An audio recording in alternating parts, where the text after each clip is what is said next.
দেশের জনপ্রিয় মোবাইল আর্থিক সেবা প্রতিষ্ঠান নগদ গ্রাহকদের জন্য চালু করেছে বাংলা কিউআর পেমেন্ট সেবা। একই সঙ্গে সকল ব্যাংক এবং অন্যান্য মোবাইল আর্থিক প্রতিষ্ঠানের ব্যক্তির অ্যাকাউন্টে তাৎক্ষণিকভাবে ট্রান্সফার মানি করে লেনদেন করার সুবিধাও চালু করেছে ডাক বিভাগের মোবাইল আর্থিক সেবা প্রতিষ্ঠানটি। এখন থেকে নগদ গ্রাহকরা দেশের যে কোনো দোকান, শপিং মল কিংবা বাজারে প্রদর্শিত বাংলা কিউআর কোড স্ক্যান করেই সরাসরি নগদ অ্যাপের মাধ্যমে পেমেন্ট করতে পারবেন। বৃহস্পতিবার সকালে বাংলা কিউআর উদ্বোধন উপলক্ষে রাজধানীর বনানী চেয়ারম্যান বাড়ি মাঠে বর্ণাঢ্য র্যালি সহ এক মেগা অনুষ্ঠানের আয়োজন করে এসব কথা জানায় নগদ। নগদ আরও জানায়, আলাদা আলাদা এমএফএস অপারেটর এবং ব্যাংকের জন্য ভিন্ন ভিন্ন কিউআর কোড ব্যবহারের ঝামেলা দূর করতেই বাংলাদেশ ব্যাংকের এই সমন্বিত উদ্যোগে গ্রাহক পর্যায়ে পৌঁছে দিয়েছে নগদ।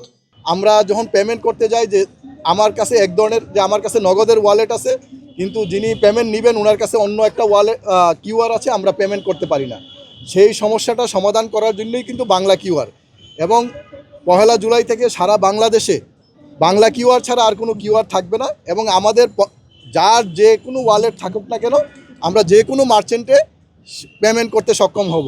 এবং এর মাধ্যমে সারা বাংলাদেশে ক্যাশলেস বাংলাদেশের যে প্রোগ্রাম সরকার নিয়েছে, বাংলাদেশ ব্যাংক ইমপ্লিমেন্ট করতেছে, সেইটা আশা করি যে ইমপ্লিমেন্ট হবে এবং নগদ তার সেই সরকারের এবং বাংলাদেশ ব্যাংকের যে কর্মসূচি সেইটাতে সর্বাত্মকভাবে অংশগ্রহণ করবে। মারুফ হোসেন, ঢাকা পোস্ট।